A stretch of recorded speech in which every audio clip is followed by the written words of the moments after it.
Max, an 11-year-old boy, collected bottles and aluminum cans to earn some money.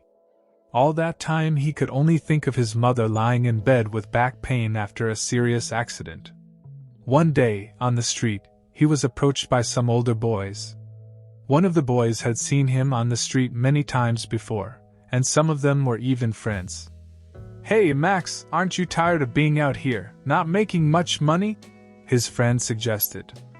"I can't, I need to collect more cans to buy medicine for my mom," Max replied. "We'll teach you how to make money easily and normally, for example, $1,000 at once. Come here at 9 p.m., and you'll find out. We promise you won't regret it. Sometimes we can make over $10,000 in just a few minutes." Max went home very worried because he had never heard of making money so easily.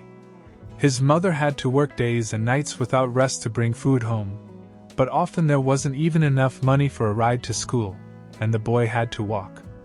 Max arrived home, saw his mother lying in bed in pain, and went to the kitchen to cook her dinner.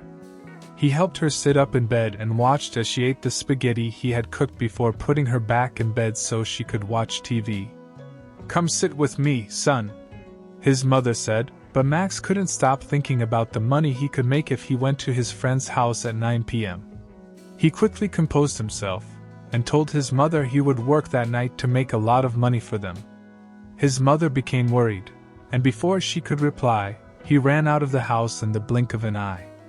When Max arrived at the place where his friends usually gathered, he was surprised to see that they were all dressed in black. "Why are you dressed like this?" he asked. "Well, haven't you figured it out yet? We don't have time to explain. Here, hold the mask." They gave him a black mask to wear. All the other boys put on their hoods and said, "Here's the plan. We're going to break into a mansion." Max, an 11-year-old boy, collected bottles and aluminum cans to earn some money. All that time, he could only think of his mother lying in bed with back pain after a serious accident. One day, on the street, he was approached by some older boys. One of the boys had seen him on the street many times before, and some of them were even friends. "Hey, Max, aren't you tired of hanging around here without making much money?" his friend suggested. "I can't, I need to collect more cans to buy medicine for my mother," Max replied. "We'll teach you how to make easy money normally, for example, $1,000 at once. Come here at 9 p.m., and you'll find out. We promise you won't regret it. Sometimes we can make more than $10,000 in just a few minutes." Max went home very worried because he had never heard of making money so easily before. His mother had to work day and night without rest to bring food home, but often there wasn't even enough money for a ride to school, and the boy had to walk. When Max got home, he saw his mother lying in bed with pain and went to the kitchen to make her dinner. Max helped her sit up in bed and watched his mother eat the spaghetti he had cooked before putting her back in bed so she could watch TV. "Come and sit with me, son," the mother said. But Max couldn't stop thinking about the money he could make if he went to his acquaintance's house at 9 p.m. He quickly composed himself, and told his mother he would work that night to earn a lot of money for them. His mother was worried, and before she could respond, he ran out of the house in the blink of an eye. When Max arrived at the place where his friends usually gathered, he was very surprised to see that they were all dressed in black. "Why are you dressed like that?" he asked. "Well, haven't you figured it out yet? There's no time to explain. Here's the mask." They gave him a black mask to wear. "All right, here's our plan. We're going to break into a mansion. This house is never lit up. It looks like the owners are on vacation or living in another country," one of the boys said. "Max, you're the smallest, so climb up to the roof on this ladder we brought, and then open the door for us," he continued. Max couldn't believe he was doing this. He had never done anything wrong in his life, but he was already there and wanted to earn money and help his mother. So he followed his friend's plan, climbed the ladder to the roof of the house, jumped into the garden, and then opened the door. Although the boys had the tools to break the door, they didn't need them because the door wasn't locked. When they saw how luxurious the house was inside, they immediately imagined how much money and goods they could find there. It was a truly stunning mansion. Once inside, they immediately started putting all the expensive things they could find into bags.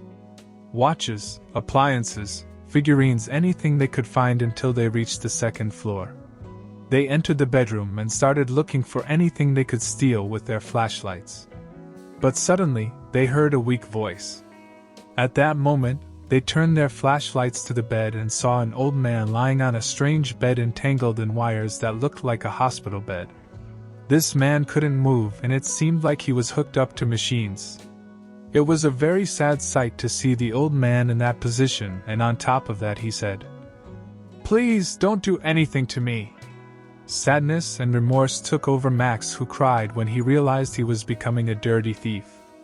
The sight of the man seemed to awaken the boy to what he was doing, and then he said, "I can't take it anymore."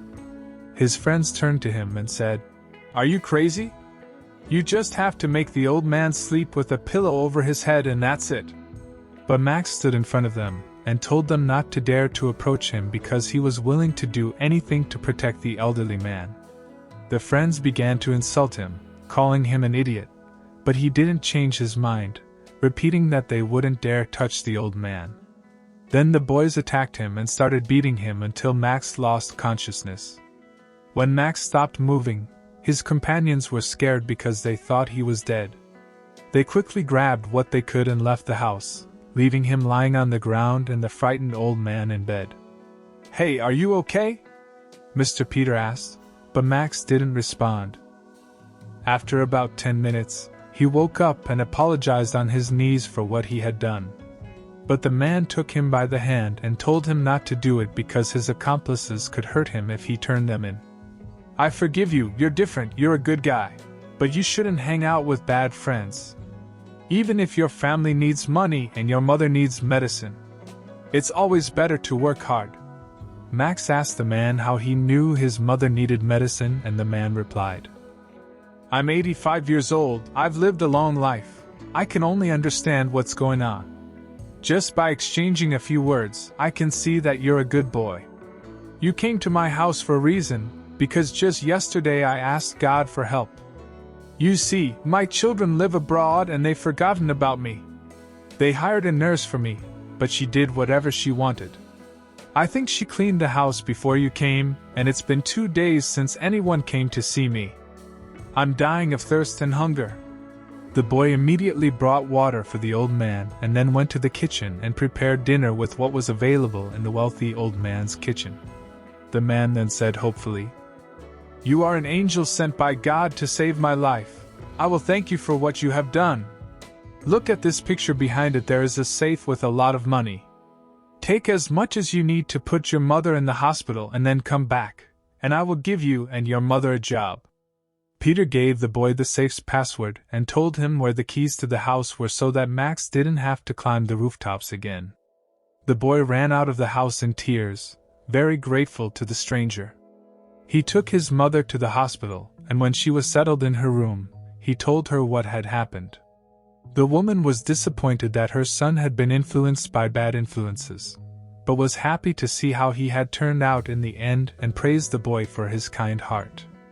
Leaving the hospital, Max ran to the old man's house and bought groceries and medicine for him.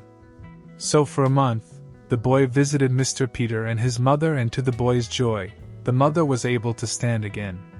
She could enjoy life again, and the pain wasn't as strong, so it was easier to work. After she was discharged, the woman visited the old man as a sign of gratitude for his treatment, and helped for her son to visit the old man. They quickly became friends, and he also offered her a job in his house. Mr. Peter, the boy, and his mother lived with him in his house and helped with whatever was needed, and he paid them generously. Max and his mother living in the luxurious house were happy. The boy could go to school again, and his mother drove him to school because she had received one of the man's cars. Peter just managed to get out of bed again and enjoyed moments with Max and his mother. Peter became very attached to his new family. They took him for walks and fulfilled all his wishes. One day, The old man told Max to call a number. Soon a strange man in a suit arrived. He spoke alone with the old man for a while, and then the old man left and went to his car.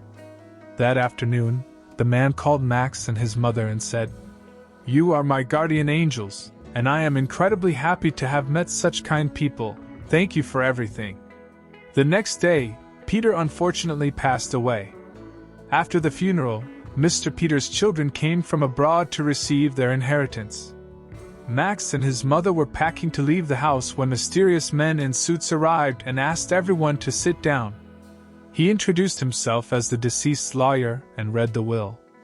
The children received savings in the bank in the form of money and gold, while Max and his mother received the cars, the luxurious mansion, and everything inside the house, including jewelry and valuable paintings.